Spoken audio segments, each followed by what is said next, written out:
maboko. Chela na nsuzi bayoka. Tina kebe akamwa bayoka. Tina na ituri bayoka. Est-ce que quelqu'un qui peut acclamer très fort? Yebi sa voisin na yo na pamani.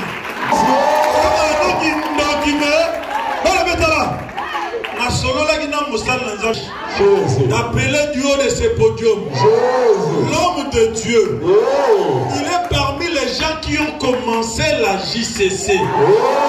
Malgré aujourd'hui il est papa, mais il a commencé, il est parmi les pionniers de la JCC. Il est responsable du responsable du siège mi balé na poto. Na ba pays mi balé différent. Il est responsable du siège à Birmingham en Angleterre. Azar responsable et siège à Copenhague na Danemark. Donc, bien aimé Aouti Mosika, je cite Papa JP Mugaza.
Amen. Amen, amen. Amen. Que Dieu vous bénisse. Amen. Vous pouvez prendre vos places. Gloire à Jésus. Papa, Gédéon venait de le dire, donc je viens de Birmingham. Birmingham, c'est la deuxième ville de l'Angleterre. Après Londres, donc c'est Birmingham. Et là, je suis chef de mission depuis quelques années. Et en même temps, je représente le siège de Copenhague. Et là, Copenhague, c'est là que j'ai atterri il y a de cela 22 ans. Donc, c'est par la grâce de Dieu que j'ai commencé Gloire à Jésus. le siège de Copenhague il y a 22 ans passés. Donc, je suis celui qui a... Gloire à Jésus. Et père de 4 enfants. Gloire à Jésus. Au sein du ministère, par la grâce de Dieu, je suis directeur international, chargé de programmes spéciaux pour la JCC. Gloire à Jésus. Et je prie le Seigneur pour ma vie. J'ai connu ces ministères en 92. À ce moment-là, comme je disais, nous venions d'un camp de médecins. Là, il y avait des médecins qui vivaient là-bas dans un camp qu'on appelait Mimosa. Et c'est de là que nous sommes partis d'un groupe de jeunes. Après une crise où nous étions obligés de prier dans des maisons. Alors nos mamans qui étaient en contact avec maman Hollande déjà avec le ministère, parleront avec maman pour qu'elle puisse nous aider parce que nous étions ballottés. L'onction était là, la puissance était là dans le groupe. On aimait le Seigneur, mais on ne savait pas comment gérer l'onction, comment gérer les dons spirituels. Les frères et les sœurs qui étaient avec nous commençaient à divulguer les secrets privés des familles. Beaucoup de secrets étaient révélés et c'était troublant que les gens du camp ne pouvaient pas supporter. Un camp de médecins, un camp de spécialistes, des gens qui ont fait l'Europe, l'Amérique, une certaine éducation. Donc on ne pouvait pas comprendre d'un jour à l'autre, les enfants commencent à dire des histoires, des prophéties, Bandoki, ceci, cela. C'était terrible. Vous aimez le Seigneur, c'est une bonne chose. Vous aimez la prière, c'est aussi une bonne chose. Mais vous amenez un Dieu dans une maison où il y a d'autres dieux que vous ne connaissez pas. Vos parents sont des médecins, des spécialistes. D'autres connaissent Dieu, d'autres ne connaissent pas Dieu. Mais quand vous amenez Jésus-Christ dans une maison où il y a d'autres dieux, sachez qu'il y aura une guerre terrible. Et cette guerre, si vous n'êtes pas formé au combat spirituel, vous ne saurez pas supporter cette guerre. C'est ainsi que Maman Lange nous a dit, vous avez besoin de comprendre le combat spirituel. Amen. Vous avez besoin de vous découvrir vous-même. Vous avez besoin de découvrir votre mission. Découvrir quel est l'autel des Baals qui est dans votre maison. Quel est l'autre Dieu qui règne dans votre maison? Quel est ce Dieu-là qui est adoré dans votre maison? Vous devez découvrir cela.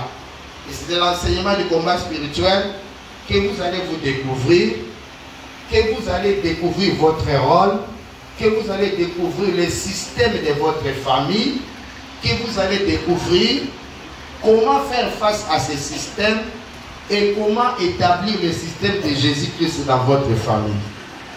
Alléluia. La mission de la JCC, c'est quoi? Ça veut dire que Dieu t'appelle pour te révéler ce que tu es. Dieu t'appelle pour te faire découvrir ce qui est en toi, tes capacités, ce qu'on a fait sur toi, ce qu'on a fait avec toi, sans toi, de découvrir des vérités dans ta vie. Afin que, ayant découvert ces vérités, il puisse te délivrer et t'utiliser pour ta famille, pour ta nation et pour ton peuple. Amen. Amen. Nalingina loba peuple ya Matadi bozali formidable. Amen. Amen, amen. Amen. Quand je suis arrivé, Papa Général était quelque part dans le chantier. Et là, il a demandé que j'aille le voir là-bas. L'accueil, j'ai vu les travaux qui se font là. Je peux vous assurer que et ça là-bas siège minité. Amen. Donc, oh, vous ça déjà plutôt comme ils ont pas pour la binomie. Amen. Pas pour la binomie. Amen.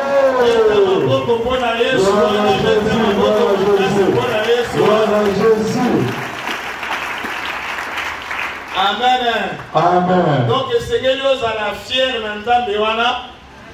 Et c'est que nous à la fière Nzambe wana. Oh, ya mimo na kacha Matadi. Amen. Pour makambo Nzamba zosa la Matadi ezali makambo minene. Amen. Et c'est que le bête Nzambe ya Matadi azali Nzambe ya makambo minene. Amen. Alléluia. Vraiment, c'est un privilège, c'est une grâce que les... Amen. Je voudrais dire merci à Papa Gédéon, que Dieu vous bénisse abondamment. Amen. Également, je dis merci à Papa Alain, Gabriel, à Batimbo, Franck Nabango, au Pesa Kaba contribution volontaire, au Basunga Ponda Poeto, Mamanzamba Pambola Binomingi. Amen. Amen, amen. Amen. Vraiment, Zamba Pambo, la staff nyo sur Matadi. Amen. Bandekono Sobazalia, ba comité, ba partenaire, Zamba Pambo, la bino mingi. Amen. C'est grâce à vos contributions que l'œuvre continue à tenir. Amen. Hein? Amen. Restez toujours dans la même direction. Jour après jour, nous allons commencer de partager avec vous, moi et Lokomoko Yamala pour notre téléphone. Je suis venu pour partager avec vous l'expérience que j'ai faite avec ce Dieu-là. Amen. Amen. Amen. Donc, je viens d'une famille de 8 enfants et dans cette famille, il y avait 2 filles et 6 garçons. Papa Nangaï, Azalaki parmi les intellectuels à l'Ibosso à Moka Oy. Il est allé en Europe en 1957 et puis en 1961 à Ekozonga. Dans la zone en 1961, Abandi Msalaka Kabouepa, directeur de cabinet à gouverneur, dans le sud Kivukuna, Moussala Liboso, Bambongo Ebele, et il s'est retrouvé dans Komonene, Mbongo Ebele, Papa naye, maman naye, na bandeko naye, nyos, et pour faire la nanda naye. Donc, il était préparé pour la servitude. Maël va penser qui est, bah si c'est là sur ma penser qui est, qui peut être à mon servitude, à ça de la libote.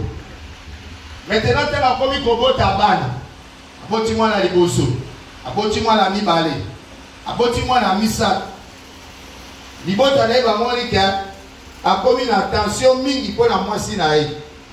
Dans le biso qui te tient qui a la moitié à botaka, biso qu'on a sous l'intérêt mon côté. Allez commis sur le système, il y a beaucoup makabana. A boti bana mine, bazala timi balé. Jour bana la botami, alors que bazobi à l'hôpital, bana mapasa, bazoloba. Kelele, maman m'a pas sa kelele, batala kaka bwepa, nyoka ebibi na lupa. Baba ni koganga, nyoka alandi nyoka, babomi nyoka. Batala su nyoka mususu ebibi balandi nyoka, babomi nyoka. 2 semaines après, mwana moko abeli akufi. 1 mois après, Oya Tikalaki, Abeli, Akoufi. Ma mère était encore trop jeune. Elle a dit moi elle n'a âge à 15 ans. Donc à ce moment-là, le roi est déjà là-bas à Misak. J'estime qu'elle a 18 ans. Quand il avait peut-être 19 ans, 20 ans. Donc à 20 ans déjà, la père de Banami Bali. Azuzé Moussous, moi la botane, même phénomène. 3 mois après, moi on a Koufi. Ça veut dire que système et servitude, et aussi un sacrifice. Est-ce que quelqu'un me comprend? Amen. Donc voilà le coco le bas pour que na Congo na Yesu. Danga makasi. Si ma moto na loba moto nanga eza ya koteka te. Moto nanga eza ya koteka te. Oya teka kamitu ya bato. Oya teka kamitu ya bato. Na libota nanga. Na libota nanga. Yoka mongongo nanga. Yoka mongongo nanga. Okoteka moto te. Okoteka moto te. Okozwa moto nanga te. Okozwa moto nanga te. Oya simba moto nanga. Oya simba moto nanga.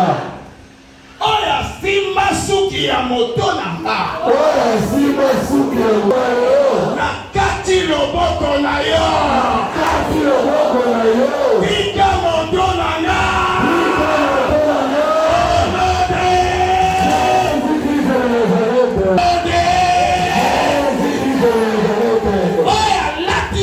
Ekoti ya nzube.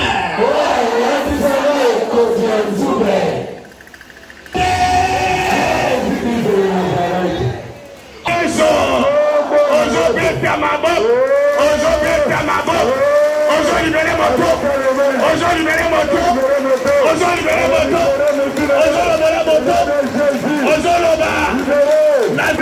J'enlève ma tête sur la table de sacrifice.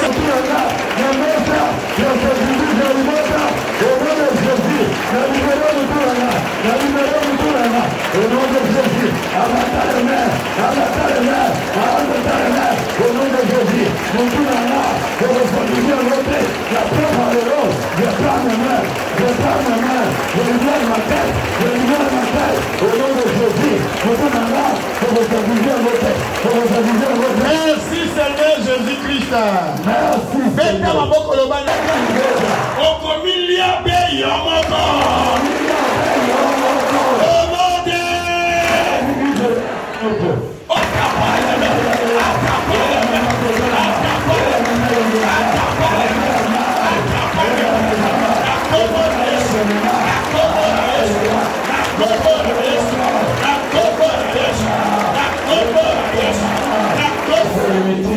Hôtel ya servitude. Ya libota ya papa nanga. Hôtel ya servitude. Sacrifice ya mbuloyo. Ezwa bino moko. Retour à l'expéditeur. Au monde.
Prêchez la parole quelques minutes et nous allons prier encore. Amen. Amen.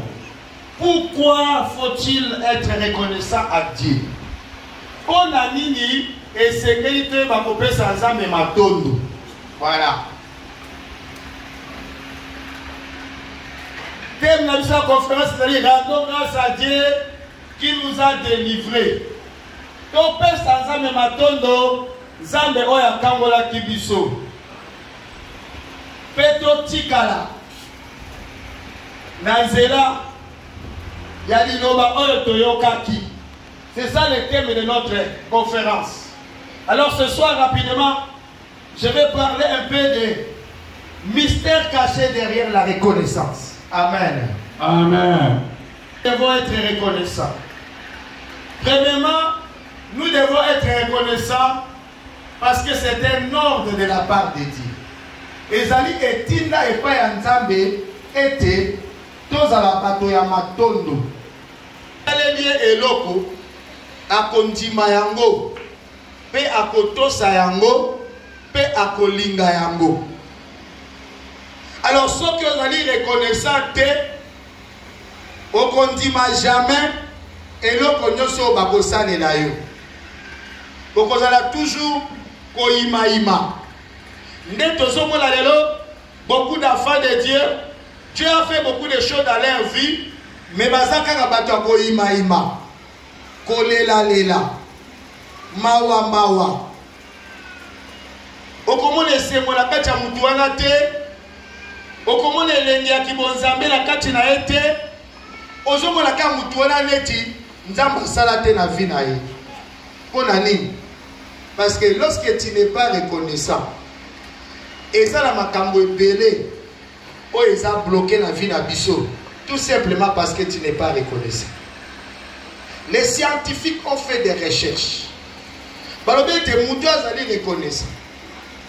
Premièrement, mutu wana azalaka mutu ya esengo. Parce qu'aza reconnaissant. Eza lokola mutu oyo Nzamba pesa ye mobile. Aza na mobile. Mais aza ka koyimayima, ako respecter mobile yango te, ako zoye na valeur te. Aza même na esengo te, alika ko senga encore.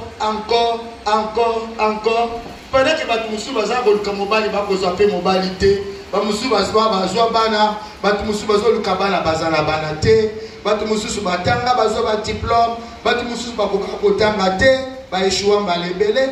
Mais oyo za nango, est-ce que okoki kopesa Nzambe merci na oyo za nango? Kopesa Nzambe merci na oyo za nango ezali kozwa ngo na lozitu. Alléluia. Amen. Nzambe apesi yo te, mayo ye bape kopesa Nzambe merci ezali te. Ce qui fait que mayo pe ozala muta esengo ezali. Ça c'est les scientifiques. Les scientifiques ont fait encore des recherches. Bamoni que mutu azaka reconnaissant, azaka toujours en bonne santé.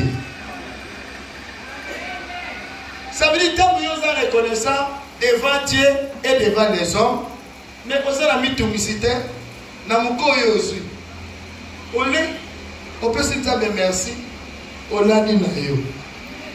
Que les scientifiques ont trouvé, quatrième, balobi que basali expérience na l'université à Californie, na l'université à Manchester, basali expérience, bamoni que bato bazalaka reconnaissant.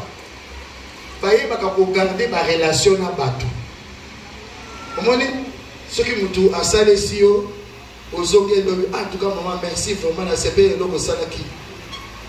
O kama mala mutu wana okobenga kae. Boni oza bien mikolo na okiote vraiment na tali kutu chemise on peut ça na tomo lelo vraiment la condition na benyo. Mutu wana azoke c'est la motema nae. Alléluia. Est-ce que vous me comprenez? Le système à servitude mutu nyonso alika opesa ye. Po na ye eza droit na ye. Est-ce que vous me comprenez? Alors, na poto kuna biso place tozali. Tomona batu bazwa ba hypertension pona kotindaka. Bakubenge na téléphone. Oh maman za malade. Akubunda akotinda ko. Oh mbala musuku tu maman za malade. Mais batu wana misusu bakoma babeta ba AVC, misusu bakoma ba hypertendu makambo belé po azo obligé aluka mbongo pasi, aluka mbongo par là, mais yemo tanga okitabo ya tali pe. Mais batu wana la tili la mbongo, mais ba mo ekina ite. Pablo na wana ata ba byo nokuna. Ako sale la de bato bata servitrice que batu wana bazomo na esclave, ba pesa ka merci. Souga la moufouba, donc au salisi bango, allez va bourrer comme ça. On a makasi servitude à libota. Naza esclave terre. Servitude à libota là-haut, je te déclare libre au nom de Jésus-Christ. Oko kende mosika na nzambe oyo. Oko bonga na kombo na Yesu. Oko bonga na kombo na Yesu. Au chapitre 12, verset 28, Ephésiens 5, verset 20, Ésaïe 12, à partir du verset 2. Lisons Ephésiens 5, 20, Hébreux 12, 28. Rendez continuellement grâce pour toutes les choses à Dieu le Père, au nom de notre Seigneur Jésus-Christ. Amen.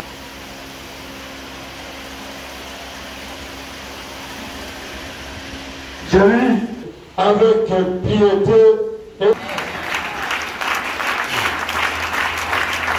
Je lis la parole de Dieu, verset 2, je lis au nom de Jésus-Christ. Amen. Voici, serez plein de confiance, je et mes louanges. Secret Mingi. Dieu, que nous puissions rendre grâce. Deuxième raison. Troisième raison, lorsque nous rendons les actions de grâce à Dieu, nous protégeons nos bénédictions. nous protégeons nos bénédictions.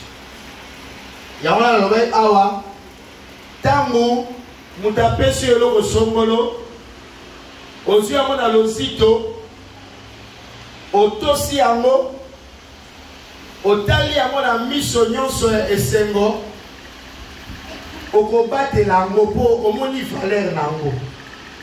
Yango tolobi action de grâce ekomema yo oconserve bénédiction na yo. Eli depuis l'Afrique bitumbe bimi na kati ya famille bandoki ya famille bazoswana sikoyo secret bimi balobi ke groupe moko ya bandoki bamonaki ke akomi na mbongo mingi. Alors lokola akomi na mbongo mingi azotonga ndaka 3 étages aza mpe lolendo bango moko baye ntina Hollande bapesi mitindo na mokonzi ala e alongola ye musala. Est-ce que vous avez Amen. Délégation ya bandoki baye na Hollande bapesi mitindo na bakonzi bolongola ye musala. Sikoyete na cotigène moto wana e attaqué bango na Afrique. Ale babadi ko shwa na babibisi siko pola nini bino mokendaki. Secret bibi. Aye ko bisanga papa tala coup de fil na zu. Kali bandi ki balongi yo parce que obosa na ki ko battre dans ma pambole. Est-ce que quelqu'un m'entend? Amen. Est-ce que quelqu'un m'entend? Amen. Donc la rogo ko loba Yesu yo kelanga mawa. Gratter na vie nanga. Quand nous sommes reconnaissants, cela provoque Dieu pour qu'il puisse faire pour nous un miracle de plus. La reconnaissance provoque Dieu pour que Dieu fasse pour nous un autre miracle de plus.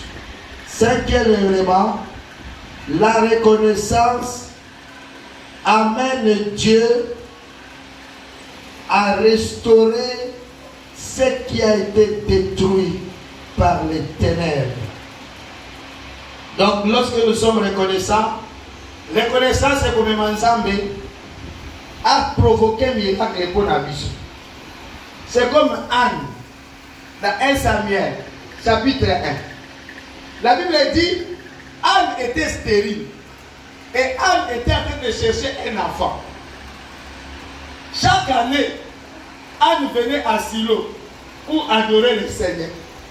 Et la Bible dit, Elkana, son mari, chaque année, il augmentait les offrandes. Il donnait à Anne des offrandes pour les cas. Parce que pendant qu'il a continué, Zambeol, coûte que coûte, à cause de la Mkolomoko.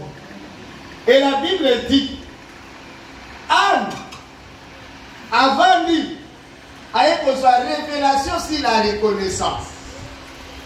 Alors, on a continué à boiter.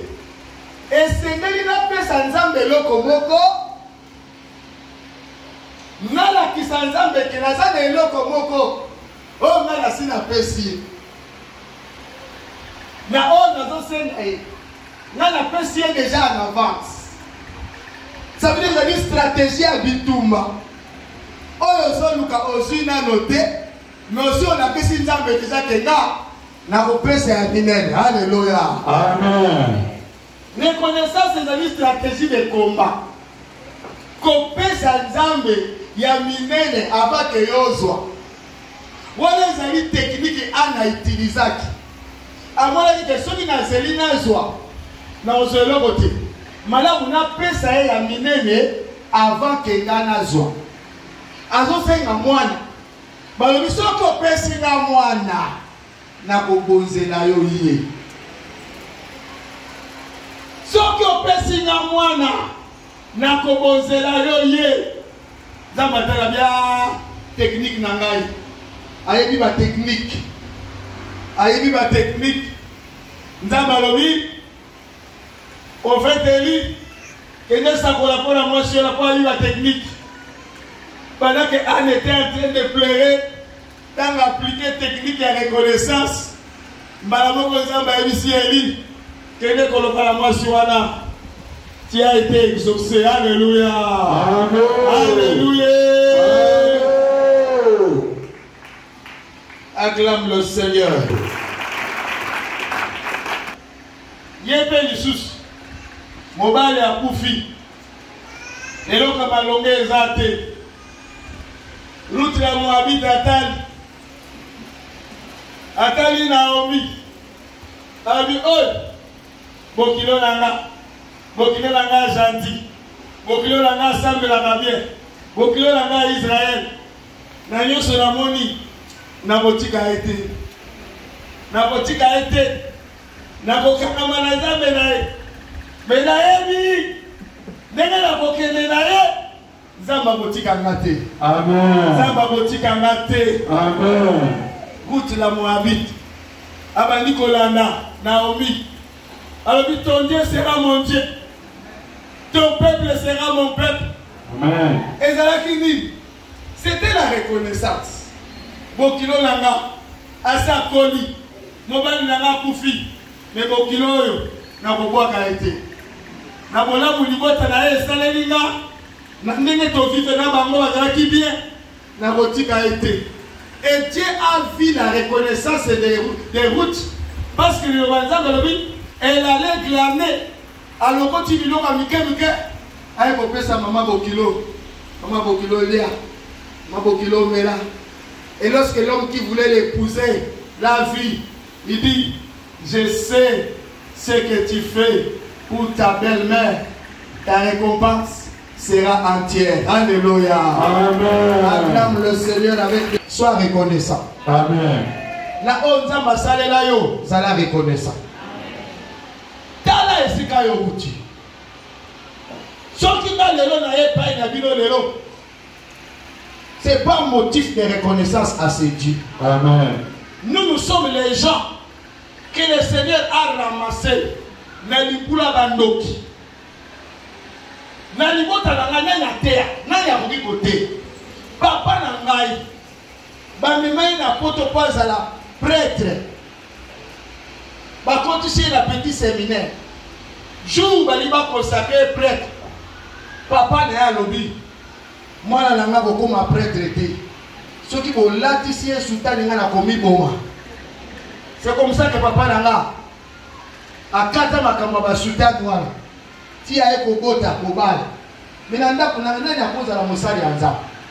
Ce qui n'a na timi micro lelo boy na zo terre pendant 30 ans et ça ngolu ya nzambe. Amen. Parce que koko na ngai papa ya papa na ngai azalaki nganga monene asala ba sacrifice en ndenge na ndenge. Ça veut dire que la kati libota na nga avant que ngana bota basi ba loka biso basi ba teka biso. Mutamalonga koko bima wana te.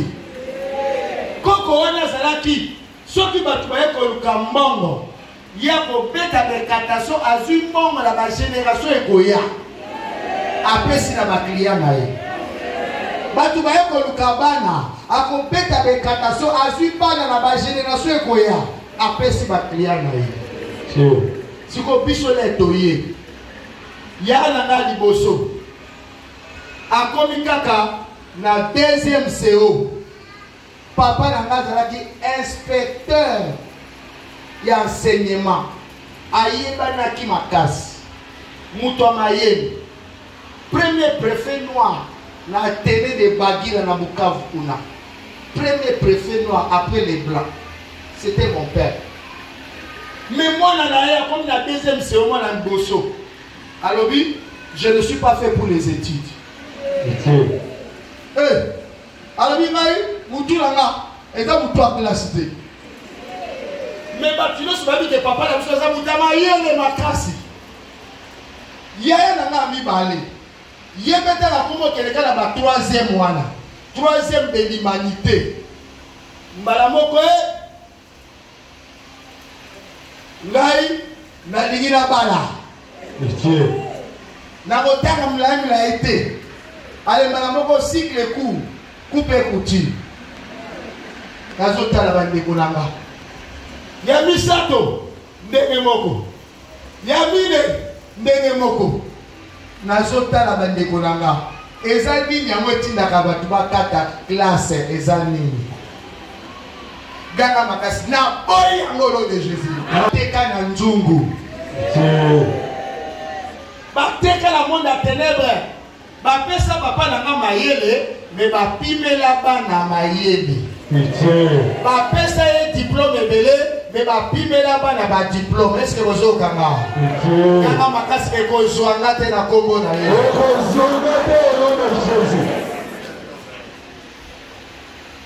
alors ntango nazomona makambo wana tokomi kokola nakomi komona oyo bazobala akeli bala azongi akeli bala azongi na libota na nga toza 8 7 na kati ya libota na nga bazwa bazeli batya bazeli en dehors de mariage 7 personnes si 8 eza kaka nga nde na bika.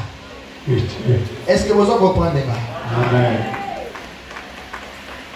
Père, souci dans mes arrêts qui n'a comprendre. Pour ma peine, on a qui se la 6e, na zi diplôme d'état, n'a bloqué la scène 15 ans la camarade. N'a bloqué. N'a joué maintenant la salle à nuit. Nous avons dit maintenant comprendre et ça ma camoni nyo.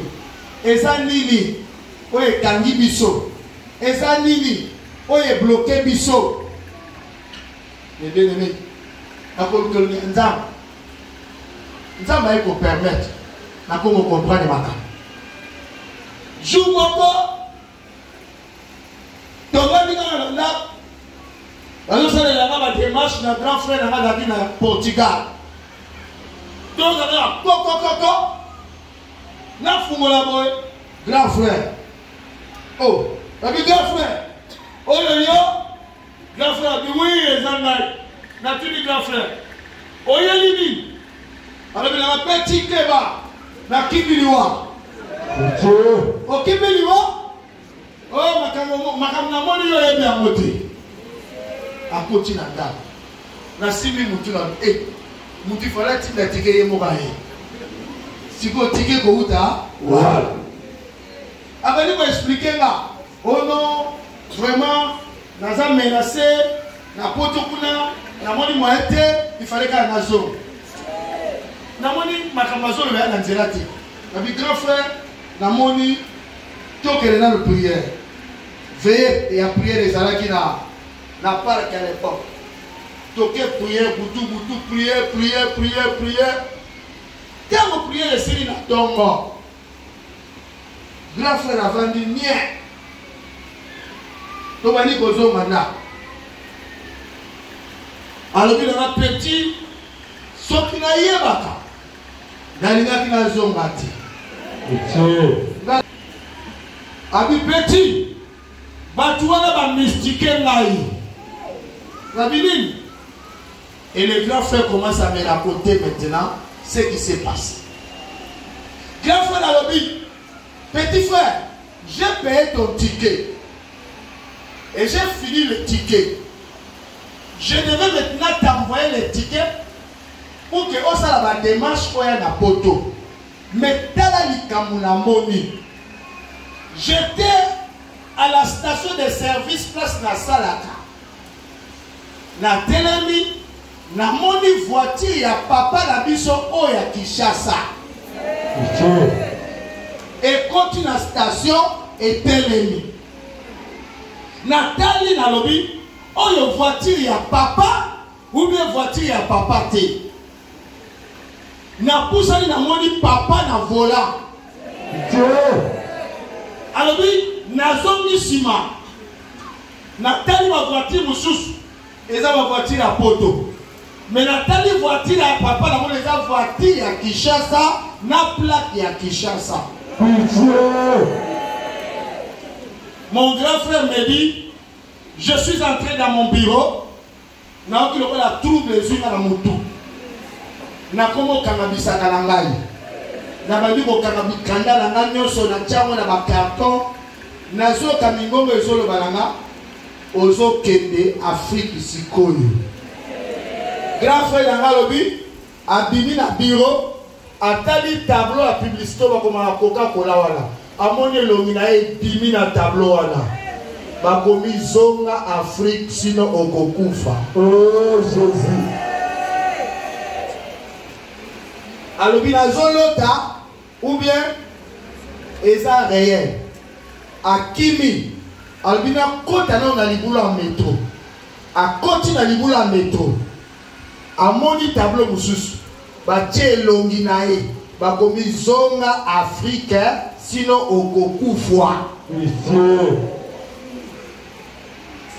azwi double na mutu azongi na ndako na ye azwi bilamba na ye atie na valise asangisi biloko ne nyonso atie na bavalise asangisi biloko ne nyonso azalaki na fiancé na ye ya mondele asa ndimaki ye abala ye mais maloba wana oyo ezolobela ye wana eza tellement intense que moyen asupporter yango eza te parce que abondelaka na ye te azalaki ne bato babondelaka na bango te avant que le poto azalaki kobondela mais ntango akomi na poto abosani kobondela.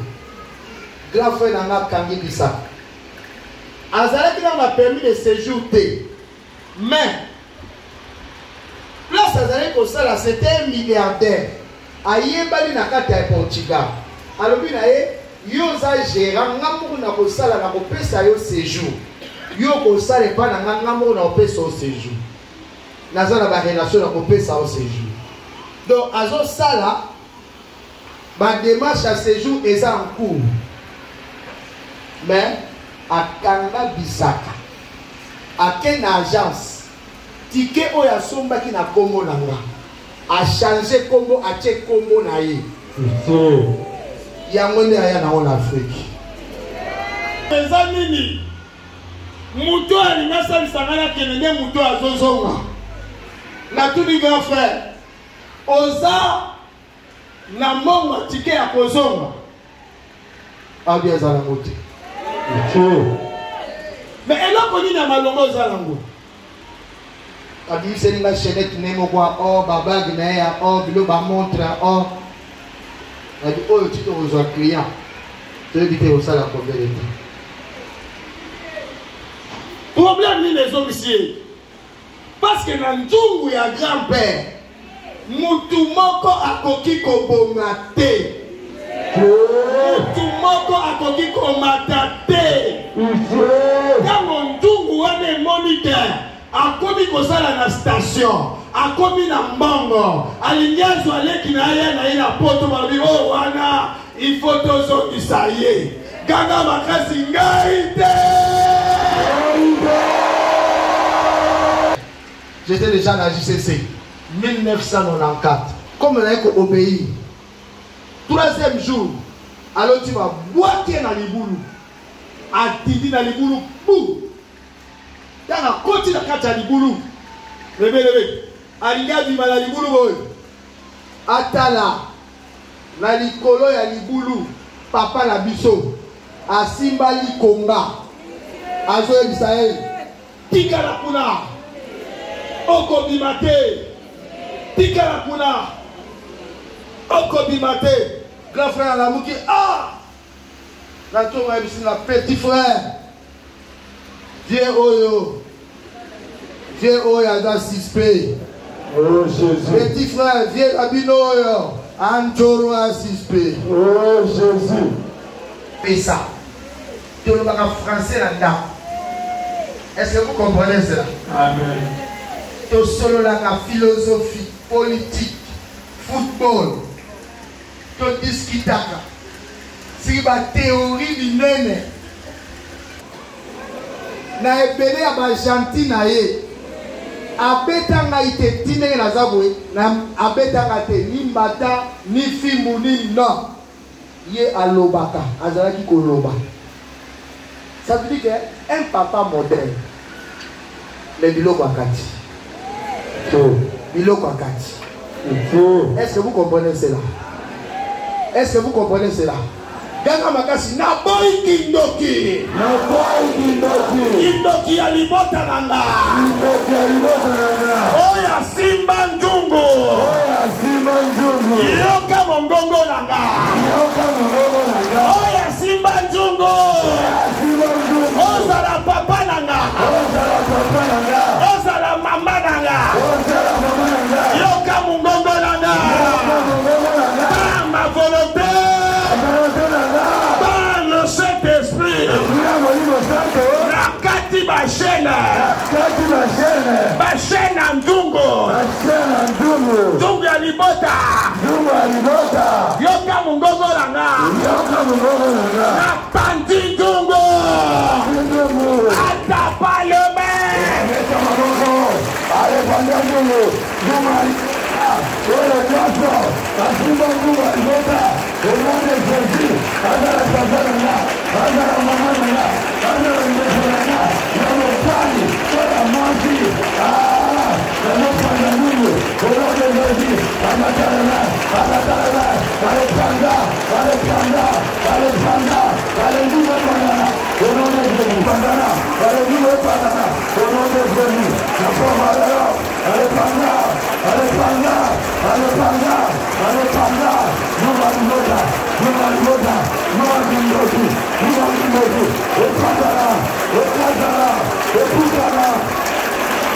grand frère le dit papa la bino la zando na comprendre à vos amis la commune à 21e étage na moni ascenseur le telemi ou le katani ascenseur va dire kitati na 0 étage na fumo la porte maintenant tala nani papa la ngai afina bouton ganga makasi yo finira ganga bouton sima afina bouton ya vinanga oya fina bouton ya vinanga avandela ngaye avandela ngwe nanga ozala papa nanga ozala mama nanga longwa na vinanga picolio na vinanga picolio na vinanga picolio na vinanga picolio na vinanga pale allez mettez ma robe on a tout monté on a deux machines allez la picolio allez la picolio allez la picolio mettez ma robe et on est Jésus picolio picolio picolio picolio agora papa na yo agora maman na yo agora asa déjà programmé ça veut dire quand tu as un tour osa programmé ozo kama ça veut dire ba check quand tu as un programme moko songolo programme est aligné en informatique un programme c'est un ensemble d'instructions pour résoudre un problème c'est-à-dire que le programme est allé étape par étape il y a ma camouflage au sala pour résoudre le problème mon robot il y a moins de programmes mais la terre on a un jour ceux qui va programmer au célibataire à tout ça les faire venir on peut fonctionner quand la célibataire est-ce que quelqu'un m'entend ce qui fait que tant qu'on va programmer au célibataire va continuer au système et ma célibataire si on continue à l'ibala système ya célibataire et koyoka na tena système ya libala est-ce que vous avez un libala comme mingai parce que ezo simba tena biloko wakati dites avec moi biloko wakati olé ozala à l'aise na libala yo okomi mal à l'aise na libala po oza na kati ya nzungu on a un système ya célibataire. Est-ce que quelqu'un me comprend?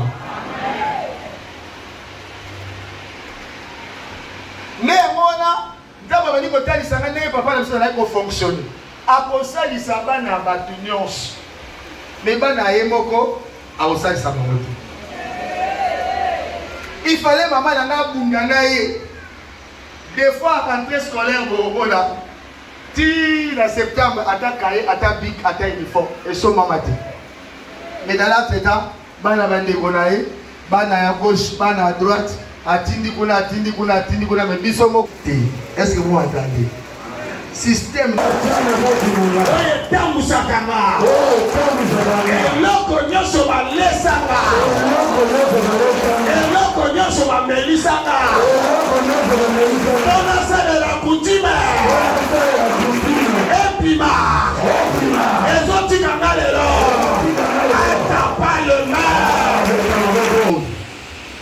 machine wana musala nango kotiaka babouchon ate eleki 1000 ans oye na molangi machine wana ekotia bouchon ozokanga. Amen. Soki oye na nzungu otie liboso ya machine wana ekotia kaka nini bouchon. Est-ce que bozokanga? Amen. Oye na lipa otie liboso ya machine wana esala nini bouchon. nde boye bato baata nzungu bafonctionna. Soki na nzungu balobaki yo okolelalela ata ndenge nini soki ye soter okobandaka kotiaka babushe. Programme na bino te eyamba kake na nzambe na kutwa lelo na pandi programme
yeba ete na pokwa lelo nzambe azokangola yo. Esika nyonso bakanga vi na yo nzambe azobikisa yo. Mon frère, ma soeur, na pokwa lelo nzambe azovisite yo mon frère. Okopotele longo na nga village ya papa na nga, village ya papa na nga, libota na nga, libota na nga, origine na nga, origine na nga, yoka. Saint-Esprit, élève le nom de Jésus maintenant. Saint-Esprit, glorifie le nom de Jésus. J'appelle la délivrance maintenant. J'appelle la délivrance maintenant dans le nom de Jésus. J'appelle l'onction de la délivrance maintenant dans le nom de Jésus. J'appelle l'onction de la délivrance maintenant. Ta chaîne la combo la ici. Nazo kata ba chaîne la combo la ici.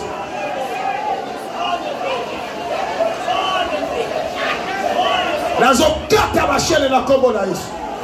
Oya kanga ya zotika. Oya kanga ya zotika. Fire. Au nom de Jésus. C'est le jour de ta libération. C'est le jour de ta délivrance. Selon, mettez-nous les cantiques sur le Saint-Esprit.